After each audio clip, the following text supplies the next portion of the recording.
Hi friends, आपका स्वागत है हमारे यूट्यूब चैनल ग्रांस एकेडमी पर।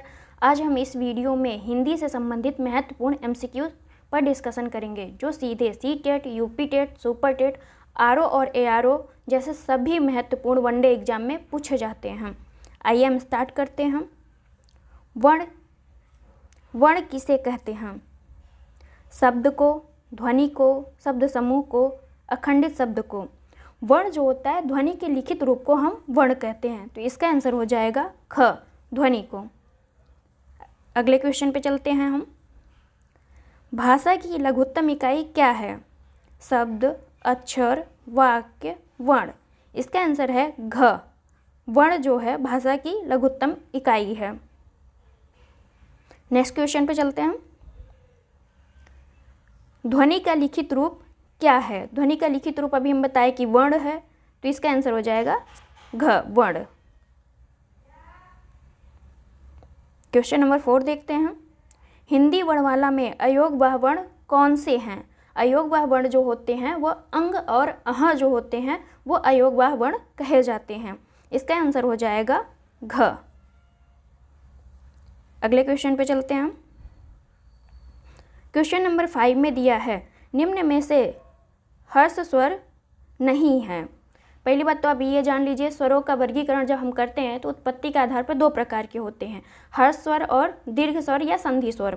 हर्ष स्वर को अ, ई, उ, री कहते हैं, जबकि संधि स्वर या दीर्घ स्वर में आ, ई, उ, ए, ओ आते हैं। ठीक, तो इसका आंसर हो जाएगा बड़ी ई। अगले क्वेश्चन पे चलते हैं हम। क्वेश्चन नंबर 6, निम्न में से दीर्घ स्वर कौन सा है? अभी हम आपको बताएं कि दीर्घ स्वर में कौन कौन से आते हैं, जैसे आ, बड़ी ई, उ, ए, ओ जो है ये सारे दीर्घ स्वर हैं। तो इसका आंसर हो जाएगा ग, बड़ा आ जो है।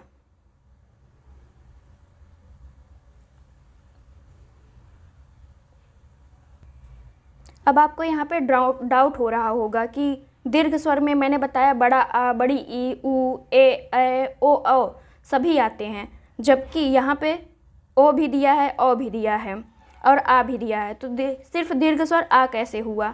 क्योंकि दीर्घ स्वर को हम 2 प्रकार में बांटते हैं, मूल दीर्घ स्वर और संयुक्त दीर्घ स्वर। तो मूल दीर्घ स्वर में जो होता है जिसे हम सजातीय स्वर भी कहते हैं, उसमें आ आता है, आ गया और बड़ी ई आ गई और उ आ गया, इसे हम सजातीय स्वर भी कहते हैं, इसलिए इसका आंसर हम ग लगा रहे हैं। ठीक, आइए हम नेक्स्ट क्वेश्चन पे चलते हैं। होठों की स्थिति के आधार पर स्वर कितने प्रकार के होते हैं? तो होठों की स्थिति के आधार पर स्वर जो होते हैं 2 प्रकार के होते हैं, एक आवृतमुखी, एक वृत्तमुखी होता है, तो इसका आंसर हो जाएगा घ। अगले क्वेश्चन पे चलते हैं हम। किसी को पुकारने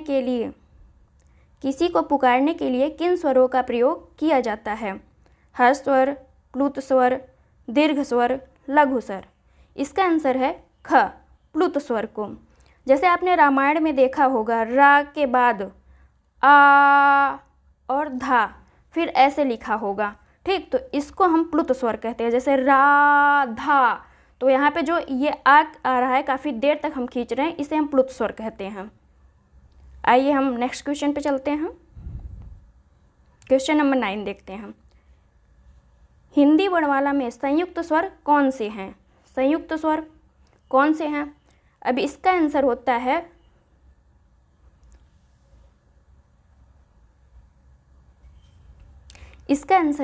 ग, ए और औ। कैसे हुआ? अभी हम उत्पत्ति के आधार पर 2 प्रकार के स्वर बांटे थे, हर्ष स्वर और संधि स्वर। संधि स्वर में भी हमने मूल दीर्घ स्वर बांटा था, जिसमें आ, ई, उ आया था, जिसे हम सजातीय स्वर कहे थे, और दूसरा इसका पार्ट है संयुक्त स्वर, जिसमें ए, ओ आता है, उसे हम विजातीय स्वर भी कहते हैं, इसलिए संयुक्त स्वर ए और ओ हो गया। अगले क्वेश्चन पे चलते हैं हम। निम्नांकित में बताइए कि नवीनतम विकसित ध्वनियाँ कौन सी हैं? इसे हम नवीनतम विकसित ध्वनियाँ कह लें या फिर ग्रहित ध्वनियाँ कह लें, इसका आंसर हो जाएगा आपका क, ख और ज।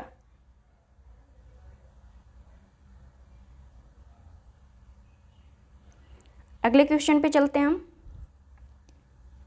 क्वेश्चन नंबर 11, स, स, ह कौन से व्यंजन कहलाते हैं? पहले तो आप ये जान लीजिए कि व्यंजन हमारे कितने होते हैं। व्यंजन हमारे 39 होते हैं।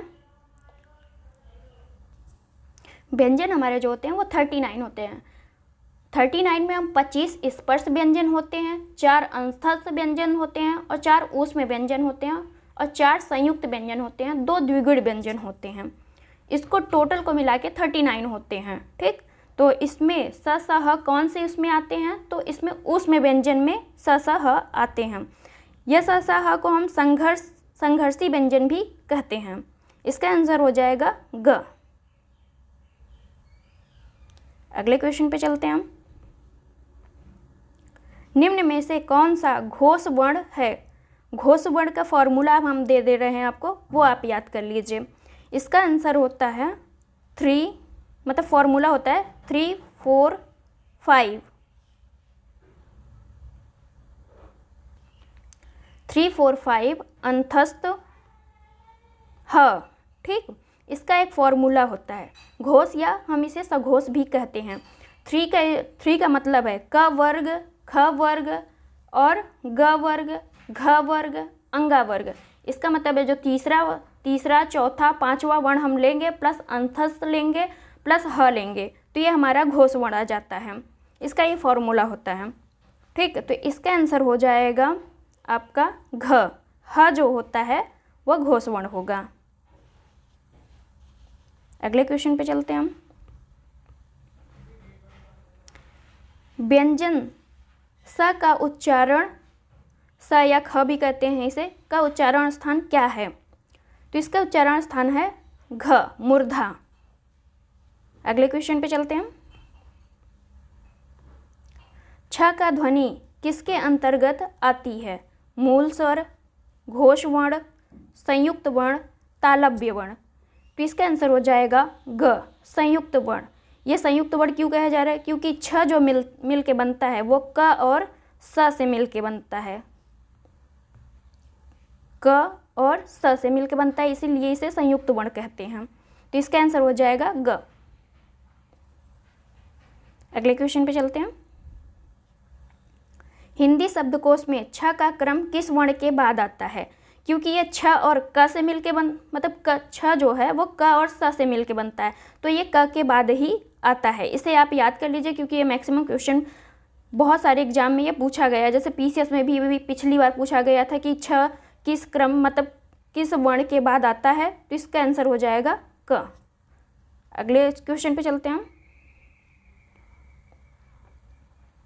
निम्न में से अनुनासिक अक्षर नहीं है। कौन सा अनुनासिक अक्षर नहीं है?